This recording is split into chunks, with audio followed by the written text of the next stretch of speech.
हिंदू संस्कृति में ऋषि और मुनियों का बहुत महत्व है। इन ऋषियों ने अपनी ज्ञान और गुणों से हमारी संस्कृति में बहुत योगदान दिया है। इनमें से अगस्त्य, अत्रि, भारद्वाज, गौतम, जमदग्नि, वशिष्ठ और विश्वामित्र प्रमुख हैं। इन सप्तर्षियों में चौथे ऋषि महर्षि गौतम अंगिरस वंश के राजाओं के गण ऋषि के पुत्र थे। उनका योगदान वेदों, ग्रंथों और पुराणों में उल्लेखनीय है। उन्होंने ऋग्वेद का चौथा मंडल लिखा था। महर्षि गौतम ने अपनी पत्नी अहिल्या को एक शाप दिया था, जिसके कारण वह एक शीला में तब्दील हो गई। ऐसा क्या हुआ था कि उन्हें अपनी पत्नी को शाप देना पड़ा? देवी अहिल्या की मुक्ति कैसे हुई, आइए जानते हैं। देवी अहिल्या का निर्माण ब्रह्मदेव ने किया था। उन्हें हमेशा सुंदर और जवान दिखने का वरदान प्राप्त था। महर्षि गौतम के गुणों से प्रभावित होकर ब्रह्मदेव ने उन्हें अपने पास बुलाया और देवी अहिल्या के बालिग होने तक उनके पालन पोषण की जिम्मेदारी महर्षि गौतम को सौंप दी। जब देवी अहिल्या बालिग हुईं, तो महर्षि गौतम उन्हें ब्रह्मदेव के पास ले गए। अहिल्या के सही पालन पोषण से प्रसन्न होकर ब्रह्मदेव ने उनके विवाह के लिए एक प्रतियोगिता आयोजित की। इस प्रतियोगिता के अनुसार अहिल्या उसी व्यक्ति से विवाह करती जो सबसे पहले पृथ्वी की परिक्रमा पूर्ण करता। देवी अहिल्या की सुंदरता से प्रभावित होकर सभी देवता और ऋषि मुनि इस प्रतियोगिता में भाग लेने निकल पड़े।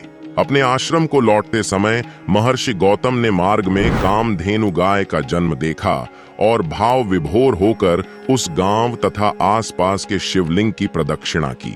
ब्रह्मदेव, जो अपनी दिव्य दृष्टि से सब देख रहे थे, महर्षि गौतम के धैर्य और ज्ञान से प्रसन्न हो गए और उन्होंने महर्षि गौतम और देवी अहिल्या का विवाह कराया।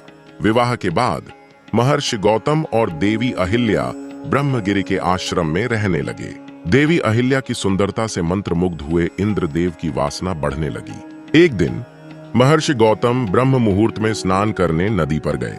तब इंद्रदेव ने महर्षि गौतम के वेश में आश्रम में प्रवेश किया और देवी अहिल्या की सुंदरता की प्रशंसा करते हुए उनसे संबंध बनाने की मांग की।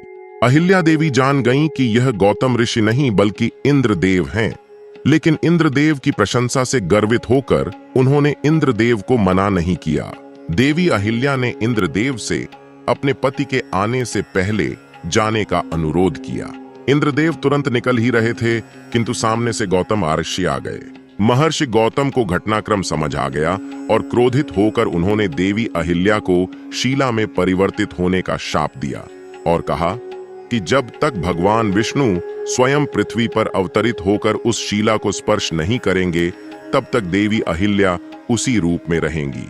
ऐसा कहकर महर्षि गौतम हिमालय की वादियों में तपस्या करने चले गए। वर्षों बाद जब प्रभु श्री राम ब्रह्मगिरि के आश्रम में श्री लक्ष्मण और गुरु विश्वामित्र के साथ आए, तब मुनि विश्वामित्र ने उन्हें यह कथा सुनाई। प्रभु श्री राम का स्पर्श होते ही वह शीला देवी अहिल्या में परिवर्तित हो गईं और प्रभु के दर्शन पाकर धन्य हुईं।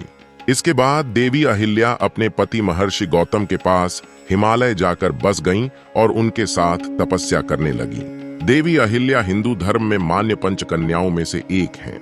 ऐसी मान्यता है कि अहिल्या, द्रौपदी, सीता, तारा और मंदोदरी इन पंच कन्याओं के नाम लेने से मनुष्यों को पापों से मुक्ति मिलती है।